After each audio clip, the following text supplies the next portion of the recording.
Mr. Beast, 유명한 유튜버이자 진정한 억만장자인 그는 한 직원이 출산 휴가에서 복귀한 후 부당하게 해고했다는 혐의로 혹독한 소송에 휘말렸습니다. 그녀는 미스터 비스트의 직장 분위기가 너무나 독해서 분만실에서 진통 중에도 일을 해야만 했다고 주장합니다. 그리고 이것은 충격적인 주장들의 빙산의 일각에 불과합니다. 로앤크라임이 전해드리는 스캔들입니다. 저는 시에라 길러스피입니다.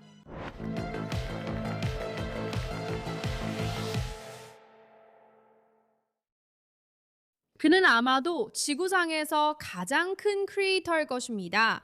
팔로워가 4억 7,900만 명입니다. 슈퍼볼 광고, 아마존 프라임에서 리얼리티 쇼까지 지미, 미스터 비스트 도널드슨, 크릭을 위해 개인 섬을 나눠주는 남자, 그리고 식료품점 안에 가장 오래 머무를 수 있는 사람에게 수십만 달러를 주겠다고 제안했던 사람이죠. 그리고 그의 말에 따르면 그는 그 식료품점도 샀다고 해요. 하지만 오늘은 그의 최근 벌인 쇼에 대해 이야기하려는 게 아니에요. 우리는 훨씬 더 심각한 이야기를 하려고 여기 왔어요. 우리는 며칠 전에 그 콘텐츠 크리에이터를 상대로 제기된 연방 소송에 대해 이야기하고 있어요. 그 안에 담긴 혐의들은 미스터 비스트에 대한 만약 사실이라면 팬들이 한 번도 본 적 없는 모습을 보여주고 있어요. 그러니까 마음의 준비를 하세요. 그의 전 여성 임원이 그를 상대로 소송을 제기했어요. 그녀는 직장 내 괴롭힘에 대해 불만을 제기한 후 강등당했다고 주장하고 있습니다. 그녀는 또한 진통 중에도 일을 강요받았다고 주장하고 있어요.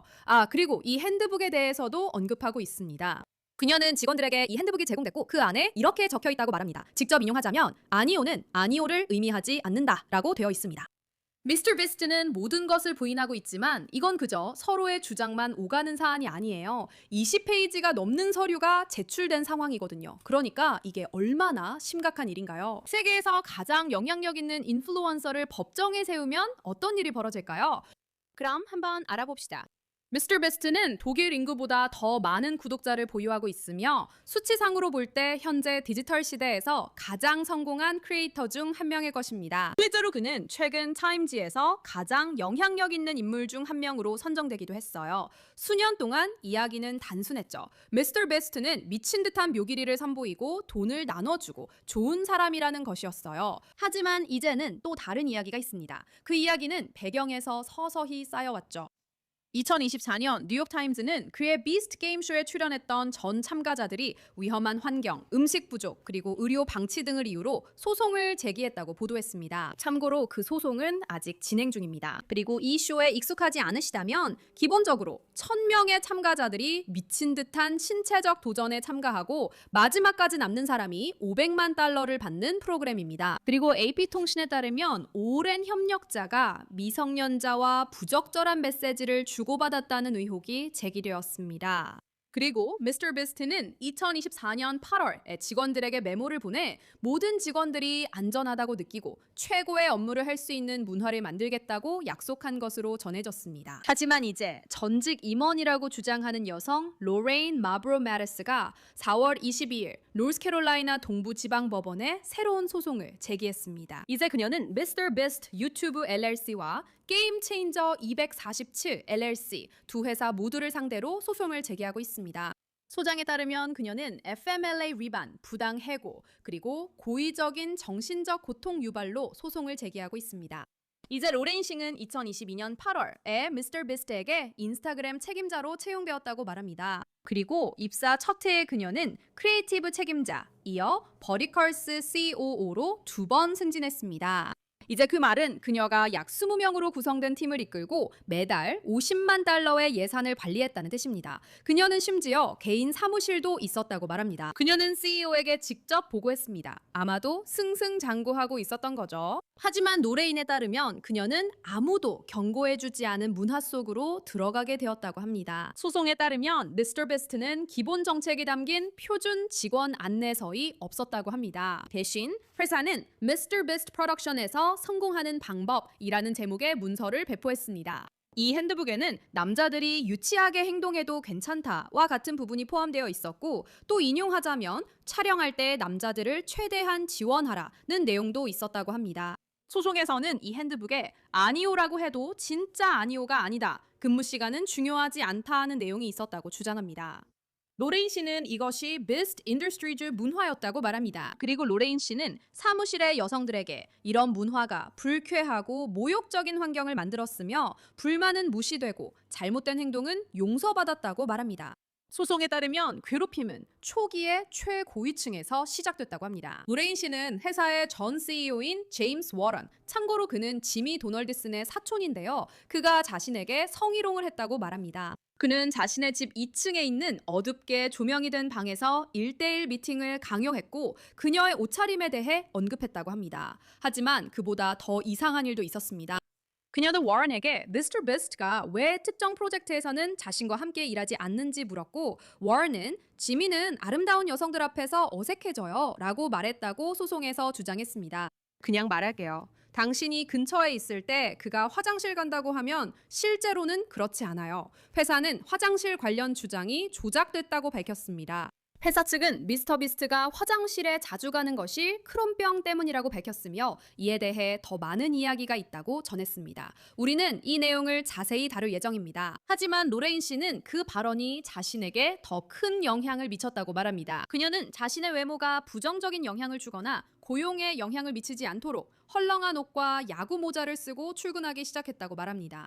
소송에서는 다른 모욕적인 대우에 대한 주장들도 언급하고 있습니다. 그녀는 미스터 비스트가 영상 촬영을 하기 전에 자신에게 맥주를 가져오라고 했다고 말합니다. 그런데 그는 이런 부탁을 남성 동료에게는 한 번도 하는 걸 본 적이 없었다고 합니다. 그녀는 한 남성 동료가 직원 회의 중에 자신이 질문을 하자 조용히 하라고 말을 그만하라고 했다고 말합니다. 그녀는 또한 자신에게 원치 않는 로맨틱한 접근을 하던 부유한 남성 고객에 대해 불만을 제기했을 때 워런이 억만장자 고객이 자신에게 추파를 던지는 것을 영광으로 생각해야 한다고 말했다고 합니다. 2023년 11월 로레인은 한계에 도달했다고 말하며 인사팀에 공식적으로 불만을 제기했습니다. 그녀에 따르면 인사팀을 맡고 있던 사람이 누구였을까요? 지미 도널드슨의 어머니 수잔 페리셔였습니다. 소송에 따르면 로레인은 성적으로 부적절한 만남, 괴롭힘, 그리고 모욕적인 대우에 대한 자신의 주장을 자세히 설명했습니다. 그녀는 페리셔가 이 문제를 철저히 조사하겠다고 했고 자신이 이 일을 처리하겠다고 말했다고 합니다. 하지만 2달 후인 2024년 1월 조사 결과가 나왔습니다. 그리고 로레인에 따르면 그녀의 주장은 근거 없음으로 판명되었습니다. 그래서 같은 날인 2024년 1월 23일 그녀는 강등되고 전근을 당했다고 합니다. 즉 그녀는 버리컬스의 COO라는 임원직에서 개인 사무실 20명의 직속 부하 직원 그리고 50만 달러의 예산을 관리하던 자리에서 머천다이즈 부서의 소셜미디어 매니저로 강등된 것입니다. 소송에 따르면 그녀는 재택근무로 전환됐으며 더는 사무실도 없었고 누구도 관리하지 않았으며 임원들과도 거의 접촉하지 못했다고 합니다. 고소장에 따르면 미스터 비스트 직원들은 이 부서를 경력이 끝나는 곳이라 불렀다고 합니다. 이 모든 것이 충분히 충격적이지 않았다면 그녀가 임신했을 때 무슨 일이 일어났는지 들어보세요. 지금은 2025년 1월입니다. 로레인 씨는 상사에게 임신과 출산 휴가가 필요하다고 알렸습니다. 소송에 따르면 미스터 비스트는 가족 및 의료휴가법에 따른 그녀의 권리에 대해 어떠한 서면 통지도 제공하지 않았습니다. 자격 통지도 없었고 지정 통지도 없었고 아무것도 없었습니다. 2025년 3월 31일 그녀는 출산을 했습니다. 그녀는 출산이 꽤 힘들었고 아기가 신생아 중환자실에서 시간을 보내야 했다고 주장합니다. 하지만 고소장에 따르면 미스터 비스트는 그녀에게 쉴 시간을 주지 않았습니다. 그녀는 상사가 출산 며칠 만에 제품 출시 작업을 하라고 요청했다고 말합니다. 그녀는 출산 3주 만에 전시 부스에서 10시간 동안 서 있으라는 요청을 받았다고 말합니다. 그리고 영상 촬영을 위해 브라질로 보내졌습니다. 로레인 씨는 AP통신과의 인터뷰에서 저는 아직도 출혈이 있었지만 그냥 출근해야만 했어요 라고 말했습니다. 고소장에 따르면 그녀는 분만실에 있으면서도 업무 회의 전화를 받았다고 합니다. 그녀는 일을 거부하면 직장을 잃을까봐 두려웠다고 말합니다. 하지만 안타깝게도 2025년 11월 6일 로레인 씨가 가족 및 의료휴가법상 휴가에서 전일제로 복귀한 지 3주도 채 되지 않아 그녀는 미스터 비스트가 자신을 해고했다고 주장합니다. 소송에 따르면 그녀는 자신의 직책이 폐지된다는 통보를 받았지만 동시에 강등된 직책에는 그녀가 너무 뛰어나다는 말도 들었다고 합니다. 하지만 다른 직책을 제안하는 대신 회사는 그녀에게 퇴직 합의서를 제시했다고 그녀는 말합니다. 소송에 따르면 회사는 그녀의 신생아 의료보험을 이용해 그녀가 법적 청구권을 포기하는 서류에 서명하도록 강요하려 했다고 합니다. 그녀는 이를 거부했다고 말합니다. 그리고 고소장에 따르면 미스터 베스트는 그녀가 해고될 즈음에 소셜미디어 컨텐츠 매니저 채용 공고를 올렸다고 합니다. 그녀는 자신에게 그 역할이 제한되지도 않았고 지원할 기회조차 주어지지 않았으며 회사가 결국 2026년 초 A 자리를 남성으로 채웠다고 말합니다. 저희가 로레인에게 입장을 요청했지만 답변이 없었고 미스터 비스트 팀은 입장을 밝혔습니다. 비스트 인더스트리 대변인은 이 관심 끌기용 소장은 의도적인 왜곡과 명백히 거짓된 주장에 기반하고 있으며 이를 입증할 증거도 가지고 있다고 말했습니다. 슬랙과 왓츠앱 메시지, 회사 문서, 그리고 목격자 진술 등 그녀의 주장을 명백히 반박하는 방대한 증거가 있습니다. 우리는 우리로부터 돈을 뜯어내려는 기회를 노리는 변호사들에게 굴복하지 않을 것입니다. 회사 측은 제임스 워렌이 했다는 화장실 발언에 대해 구체적으로 언급하며 터무니없다고 일축했습니다. 이것은 오로지 언론의 관심을 끌기 위해 조작된 주장입니다. 또한 소송에서 지미의 안구 질환과 크론병 같은 그가 공개적으로 밝혀온 건강 상태를 악용하고 있다는 점도 역겹습니다. 등 주장에 대해 회사는 거짓이고 부정확하다고 밝혔습니다. FMLA 통지 관련 주장에 대해 회사는 그녀가 FMLA 정책이 포함된 직원 핸드북을 받았음을 확인하는 서명 스크린샷을 공유했습니다. 대변인은 로레인이 해고된 것이 아니라 구조조정으로 다른 직원들과 함께 그녀의 직책이 폐지됐다고 밝혔습니다. 좋아요. 지금까지 소송 전체 과정을 설명해 드렸고 이제 좀 더 깊이 들어가서 전문가와 함께 모든 내용을 자세히 분석해 보고 싶어요. 그럼 그분을 모셔보겠습니다. 이분은 저희 쇼의 친구이자 엔터테인먼트와 노동 전문 변호사 캐메론 돌란샤입니다. 함께 해주셔서 감사합니다, 캐메론. 그리고 이 소송에 대해 이야기할 수 있는 부분이 정말 많은데요. 처음 드는 생각은 어떤가요? 네, 그러니까 회사 내 직원들에게 적대적인 분위기, 강압적이고 결과 중심적인 문화가 있었던 것 같아요.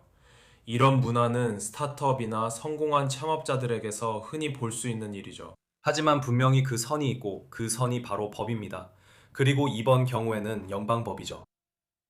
이러한 주장들 중 일부는 정말로 충격적이기도 해요. 이 소송을 제기한 원고, 그러니까 이 소송을 제기한 원고는 자신이 일을 해야 했다고 주장하고 있어요. 그녀는 임신 중에도 분만실에 들어갈 때까지 일했다고 해요. 저는 출산 경험은 없지만 소문에 따르면 쉽지 않다고 하더라고요. 아마도 정말 많은 에너지가 소모될 거예요. 그렇잖아요. 그런데 그녀가 실제로 진통 중에도 일을 했다는 건데 이런 주장을 어떻게 생각하세요? 그러니까 법은 임신한 여성들을 당연히 보호하고 있습니다. FMLA, 즉 가족 및 의료휴가법을 사용하는 여성들도 마찬가지고요. 이 법은 바로 이런 상황을 위해 만들어진 겁니다. 우리 사회는 어머니들 그리고 임신 중인 여성들을 보호해야 한다고 생각합니다. 그래서 여성과 그녀의 아기의 건강을 위태롭게 하는 것은 최소한으로 말해도 정말 심각한 일입니다. 솔직히 저도 이제 아이를 가질지 고민할 나이가 됐어요. 이건 저뿐 아니라 제 또래 다른 여성들도 고민하는 문제고 일이 어떻게 영향을 받을지 생각하게 됩니다. 네, 법적으로는 출산 휴가를 쓸 수 있고 대략 3개월 정도 쉴 수 있어요. 하지만 그 이후에 제 자리가 그대로 남아 있을까요? 물론 그래야 하죠. 하지만 이 경우 그녀가 몇 주 후 돌아왔을 때 자신의 일이 사라졌고 빼앗긴 거예요. 완전히 해고된 거죠. 이런 일이 어떻게 가능한지 설명해 주실 수 있나요? 출산 휴가 중이면 내 일자리는 보장돼야 하지 않나요? 맞아요. FMLA로 12주 무급 휴가와 이후 일정 기간 보호를 받을 수 있지만 많은 사람들이 이를 잘 모릅니다. 만약 합병증이나 의학적인 문제가 있다면 고용주는 필요한 편의를 제공해야 합니다. 고용주가 그렇게 하지 않으면 공정고용 및 주택법 위반입니다. 그래서 여러 가지 보호장치가 있습니다. 그리고 저는 직장을 잃게 될까봐 두려울 수 있다는 걸 압니다. 하지만 원고 측 변호사로서 저는 여러분께 안심을 드리고 싶습니다. 좋든 나쁘든 저희 같은 사람들이 많이 있고 고용주로부터 피해를 입은 분들을 기꺼이 대변할 준비가 되어 있습니다. 그런 걱정은 갓 출산한 엄마가 신경 쓸 일이 아니기 때문입니다. 그녀는 우선 자신의 회복에 그리고 아기의 안위에도 집중해야 합니다. 맞아요. 일은 정말 중요하고 많은 사람들의 정체성이 되죠. 보니 그녀는 멋진 일을 하고 있었던 것 같아요. 그녀가 제기한 주장들과 직장 내 유해한 분위기 이야기는 아직 주장에 불과하지만 별로 좋아 보이지 않아요. 그녀 주장에 대해 어떻게 생각하세요? 그러니까 이번 사건에서 그녀 쪽이 꽤 유리하다고 보세요? 네, 그렇다고 생각합니다. 복직한 지 3주 만에 해고당하고 아무런 배려도 없이 일하도록 강요받는 건 정말 심각한 일이죠. 그래서 그녀는 해고 시점과 출산 시점 사이의 시간적 근접성, 즉 우리가 시간적 근접성이라고 부르는 부분을 지적할 수 있을 거예요. 그리고 우리가 흔히 미투 증거라고 부르는 것, 즉 회사에 대한 다른 적대적 근무 환경 주장에 대한 증거도 있습니다. 미스터 비스트 회사에서 어떤 일이 있었는지 맥락과 분위기를 보여주기 위한 것입니다.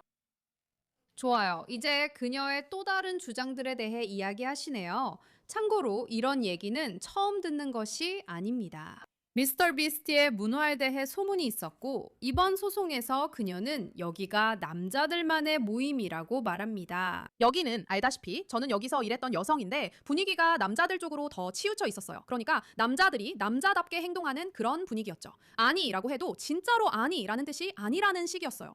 그래서 그런 점이 유독한 직장 문화가 반복돼 왔다는 걸 잘 보여준다고 보세요. 그렇습니다. 이런 문화는 흔히 기술 산업, 비디오 게임 산업에서 많이 볼 수 있고, 이제는 소셜미디어 산업에서도 볼 수 있습니다. 이런 것들은 젊은 남성 창업자들이 이끄는 경우가 많은데, 안타깝게도 그들은 직원들, 특히 여성 직원들을 제대로 배려할 경험과 지혜가 부족합니다. 알다시피 많은 스타트업과 그 세대 사람들에게는 그런 사고방식이 있습니다. 뭔가를 부수고 나중에 사과하면 된다는 식이죠. 맞죠? 그래서 그들에게는 불행하게도, 그리고 직원들에게는 다행히도 거기에는 한계가 있습니다. 그래서 직원들은 자신의 권리가 침해당했다고 생각할 때 권리를 행사하고 변호사를 찾는 것을 두려워하지 말아야 합니다. 저는 이게 힘든 일이라고 생각해요. 많은 사람들, 저도 포함해서 일은 우리의 정체성이에요. 우리가 좋아하고 일을 위해 학교도 다녔으며 결국 그 일을 얻었죠. 멋진 일이에요. 하지만 이제 청구서를 내야 하고 이 여성은 아이를 부양해야 해요. 그렇죠. 저도 이 회사에서 돈을 벌어야 해서 목소리 내는 게 두려워요. 이런 상황 겪어보신 적 있나요? 항상 그래요. 정말 자주 그래요. 저는 아주 두려워하는 고객들을 항상 안심시켜줘야 해요. 다행히도 적어도 캘리포니아에서는 이런 회사들을 상대로 직원 연봉의 10배나 그 이상의 큰 배상 판결이 자주 나와요. 그래서 네, 당장은 그 수입이 들어오지 않는 게 심각한 불편이 될 수 있지만 만약 좋은 변호사가 당신을 대리한다면 훨씬 더 많은 손해배상을 받을 수도 있어요. 그리고 여기에도 많은 문제가 있어요. 출산하고 얼마 지나지 않아 출산 휴가를 마치고 복귀한 지 몇 주 만에 해고되거나 계약이 종료된 건 절대 있어서는 안 될 일이에요. 당신 말씀대로 그건 미국인으로서 그녀가 당연히 누려야 할 권리였습니다. 하지만 그뿐만 아니라 우리가 이야기했던 것처럼 그녀가 언급한 다른 문제들도 있었어요. 이른바 남성 중심의 문화라든지 그곳에 있었다고 주장되는 성희롱 문제도 있었죠. 그런 것들이 학대의 패턴을 잘 보여주는 증거가 될 수 있을까요? 그리고 만약 우리가 오늘 에피소드에서 언급했던 부적절해 보이는 성적인 내용들도 포함한다면 그게 그녀의 소송에 도움이 될까요? 네, 법원과 배심원단은 모든 사실을 종합적으로 고려합니다. 그래서 한 가지 사실만으로는 그녀에게 충분하지 않을 수 있지만 여러 가지를 종합하고 추가적인 증인 진술까지 더해진다면 충분할 수도 있습니다. 그리고 이 사건에서, 그리고 모든 괴롭힘이나 차별 사건에서 가장 중요한 것은 원고의 신뢰성과 이번 사건의 미스터 비스트의 호감도 또는 비호감도입니다. 그리고 그 판단은 배심원단에게 달려 있습니다. 이게 참 까다로운 부분이죠. 왜냐하면 미스터 비스트는 정말 많은 사랑을 받고 있으니까요. 유튜브에 수백만 명의 구독자가 있고 아마존에서도 쇼를 하고 있잖아요. 사람들이 그를 정말 좋아해요. 말씀하신 대로 미스터 비스트처럼 떠오르는 사람들이 멋진 컨텐츠를 만들고 있어요. 많은 사람들이 좋아하고 조회수도 많죠. 모든 게 완벽해 보여요. 하지만 그들이 꼭 회사 운영에 필요한 교육이나 학문적인 배경 혹은 회사 운영에 대한 실무적 노하우를 가지고 있는 건 아닐 수도 있죠. 왜냐하면 이 소송의 원고에 따르면 이상한 내용이 적혀 있는 핸드북이 있었다고 해요. 지금 저는 그냥 요약해서 말씀드리는 거예요. 그 핸드북에는 근무 시간이 중요하지 않거나 아니오가 실제로 아니오를 뜻하지 않는다는 내용이 있었어요. 만약에 그녀가 스크린샷이나 실제 핸드북 같은 걸 증거로 제출할 수 있다면, 실제로 그걸 가지고 있다면 그게 꽤 치명적인 증거가 될 수 있을까요? 물론이죠. 우리가 사건을 맡으면 제일 먼저 하는 일이 인사 파일과 급여 기록을 요청하는 겁니다. 고용주는 캘리포니아 법상 30일 이내에 이걸 제공해야 하고 직원 핸드북도 같이 줘야 합니다. 그리고 우리는 그 정책들을 살펴보고 이 정책들이 법에 부합하는지 확인합니다. 그래서 그런 진술만으로 정책이 반드시 법에 위반된다고 할 수는 없지만 분명히 그녀가 남성 중심 집단에서 겪었던 상황의 구체적인 맥락을 보여줍니다.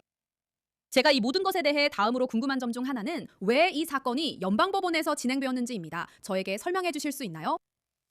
네, 연방법원은 더 신속하게 진행되는 곳입니다. 연방법원에는 더 나은 판사들이 있다고 말씀드릴 수 있습니다. 물론 주 법원에도 훌륭한 판사들이 계시지만요. 하지만 연방법원에는 대통령이 임명한 판사들이 있습니다. 그리고 회사가 설립된 곳과 원고가 속한 곳 사이에 우리가 다양적 관할권이라고 부르는 것이 있다는 점도 있습니다. 서로 다른 주 출신이면 결국 연방법원에서 재판받게 됩니다. 원고로서 보통은 주 법원에서 재판을 받기를 원합니다. 그래서 흥미로운 선택이긴 하지만 원고가 적극적으로 사건을 연방법원에 제기하는 것은 자신감이 있다는 신호라고 볼 수 있습니다. 네, 맞아요. 솔직히 그녀가 이런 혐의를 공개적으로 제기하는 걸 보면 꽤 자신감 있어 보여요. 어제도 이와 관련해 카일리 제너 관련 민사소송 이야기를 다뤘어요. 그리고 제가 그 소송 내용을 읽어봤는데 솔직히 말해서 피고로 지목된 카일리 개인에 대한 혐의는 좀 빈약하더라고요. 그렇죠. 거의 존재하지도 않더라고요. 네. 맞아요. 저도 그걸 보면서 잠깐만, 이게 무슨 일이지? 싶었거든요. 그런데 이번 건은 좀 달라요. 증거도 있고 날짜도 다 있더라고요. 정말로 명확하게 증거가 있더라고요. 그래서 자신감이 있는 거죠. 그리고 말씀하신 것처럼 저희가 예전에 있었던 부적절한 행동 의혹이나 미스터 비스트 회사에서 일했던 다른 사람들에 대해서도 이야기했잖아요. 그 사람들이 함께 증언하면 이 사건에 도움이 될까요? 그녀의 변호사들이 전 현직 직원들과도 이야기한다고 보시나요? 물론입니다. 그리고 그런 일은 변호사가 의뢰인을 정식으로 맡기 전에도 이 사건이 정당한지 자체적으로 조사하기 위해 이루어질 겁니다. 적어도 모든 원고 측 변호사들이 그렇게 하고 있기를 바랍니다. 제가 앞서 말한 미투 증거가 이런 것 아닌가요? 다른 사람들이 같은 일을 겪었는지 보는 것이고 그들이 소송을 제기했는지는 중요하지 않지만 그들은 유용한 증인이 될 수 있습니다. 지금까지 원고 이야기를 많이 한 이유는 우리가 그녀의 소장을 읽고 있기 때문입니다. 이것이 현재 증거의 전부입니다. 하지만 꼭 말씀드리고 싶은 건 이 일의 또 다른 입장, 즉 미스터 비스트와 그의 팀이 있다는 점입니다. 맞아요. 그 부분에 대해 어떻게 생각하세요? 미스터 비스트는 직접 나와서 이런 일은 전혀 없었다고 모든 잘못된 주장들을 부인했어요. 그의 변호인단이 지금 취할 수 있는 조치는 무엇인가요? 네, 그에게 가장 불리한 사실은 제가 언급했듯이 해고와 휴가 사이의 시간적 근접성입니다. 그건 정말로 변호인단이 극복해야 할 논쟁의 여지가 없는 사실입니다. 이제 이런 상황에서 피고 측이 주로 하는 일은 성과 문제를 지적하는 것입니다. 그래서 그들은 그녀가 실적이 나빴다고 말할 것입니다. 우리가 경고장을 썼다고 할 것이고 그녀에게 근태 문제가 있었다고 할 것이며 그녀에게 이런저런 다른 문제들이 있었다고 주장할 것입니다. 그리고 그녀의 휴가, 임신, 성별과 상관없이 우리는 원래 해고할 계획이었다고 주장할 것입니다. 그걸 증명하는 건 어려울 겁니다.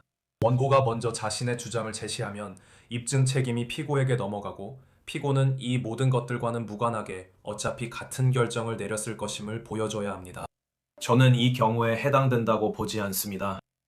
제 말은 그녀가 빠르게 승진해서 좀 어려운 점이 있어요. 엄청난 일을 맡았고 인스타그램에서 세로형 영상을 만들고 있었죠. 미스터 비스트를 보는 사람이라면 물론 그가 유튜브에 컨텐츠가 많다는 건 알지만 우리가 휴대폰을 넘기다 보면 그런 영상들을 늘 보게 되잖아요. 그래서 그녀가 그 부분을 맡았고 그의 수입에도 큰 비중이 있었죠. 그런데 갑자기 그 자리는 원래 없앨 예정이었어요 라고 하더라고요.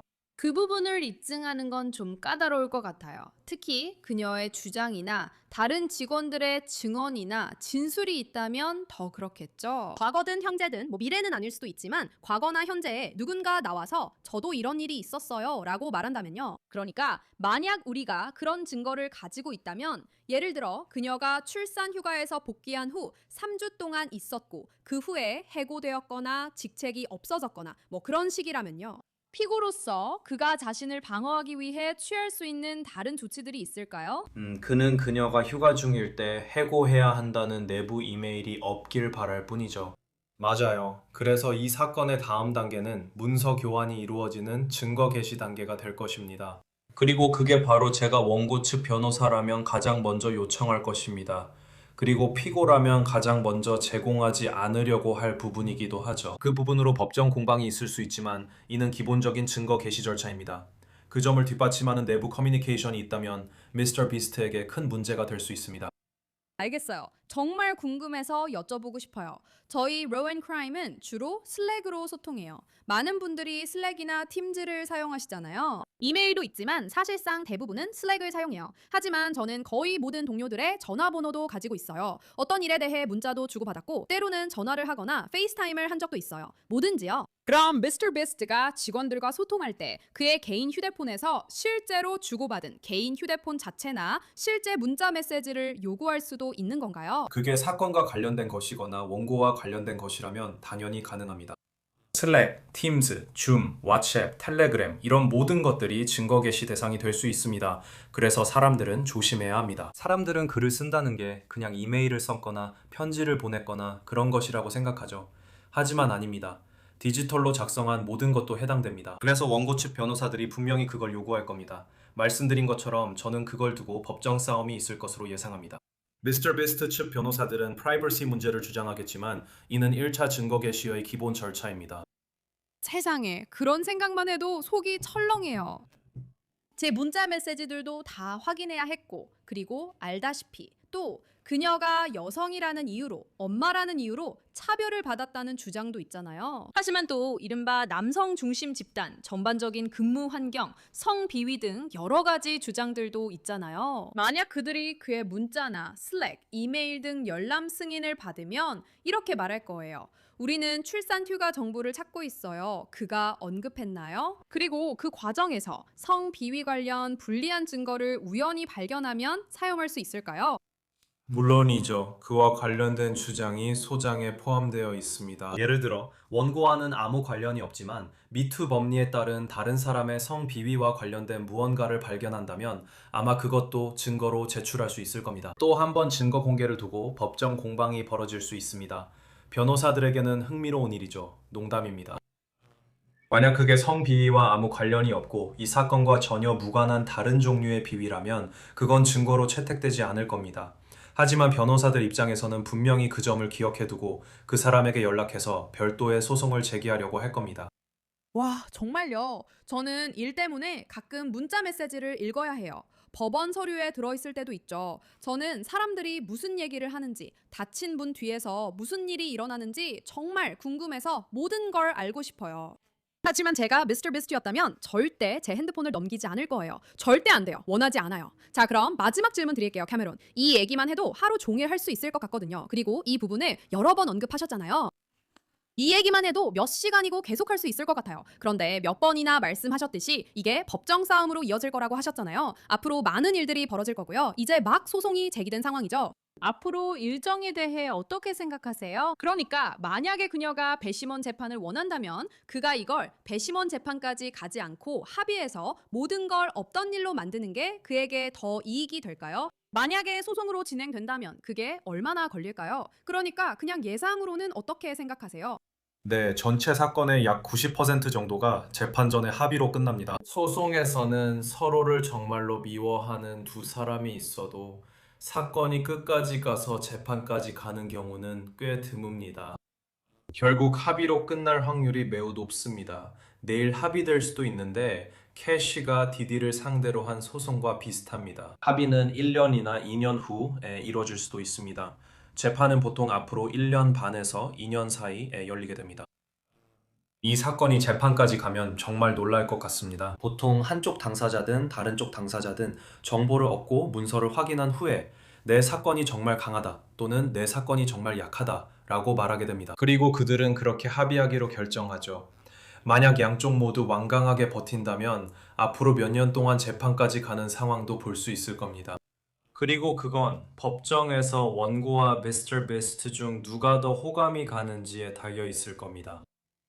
아마 우리는 어떻게 될지 기다려봐야 할 것 같아요. 말씀하신 통계에 따르면 재판까지 가지는 않을 가능성이 높겠네요. 하지만 실제로 법정까지 가는 경우도 봤잖아요. 정말 놀라웠죠. 저니 뎁과 앰버 허드의 소송도 있었고요. 정말 많은 일들이 벌어지고 있어요. 그래서 무슨 일이 일어날지는 아무도 모르는 거예요. 새 소식 있으면 다시 모시겠습니다. 캐메론, 오늘 스캔들 출연해주셔서 감사합니다. 불러주셔서 감사합니다. 정말 감사해요. 오늘 스캔들 에피소드는 여기서 마무리할게요. 오늘 방송이 마음에 드셨고 더 보고 싶으시다면 소셜미디어에서 저를 팔로우 해주세요. 인스타그램 같은 곳에서 저를 찾으실 수 있어요. 오늘 스캔들 시청해주셔서 감사합니다. 언제나처럼 저는 여러분의 진행자 시에라 질러스비입니다. 다음 시간에 또 만나요.